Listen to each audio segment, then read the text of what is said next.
Stress na si Ina Raimundo at beauty queen na sina Maggie Wilson Consuni dahil sa kanilang sexy figure. Pero ngayon, game na pinag-usapan ng hot mamas ang kanilang stretch marks. Makichika kay Aubrey Carampel. Sa hubog ng katawan at angking alindog, aakalain nyo bang 36 years old na at may 5 ng anak si Ina Raimundo?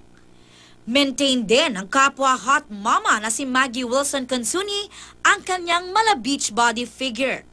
Pero kahit mga celebrities tulad nila, di naiiwasang magkaroon ng stretch marks. Pero imbis na ikahiya, heto't game pa silang pag-usapan ito sa Instagram with matching hashtag pang Battle Scars. Si Ina sinabi pa ngang dati raw ay hit niya ang kanyang mga stretch mark mula sa 5 beses niyang pagdadalang tao.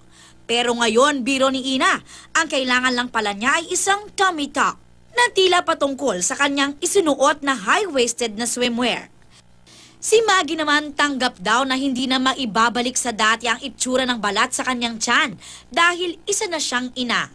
Dahil sa pagbibida nila ng kanilang stretch marks, pinuri sila ng ilang netizens. Inspirasyon daw sina Ina at Maggie sa ibang mommies. Hindi raw dapat tingnan nakapintasan ng mga stretch mark, kundi tatak ng pagmamahal.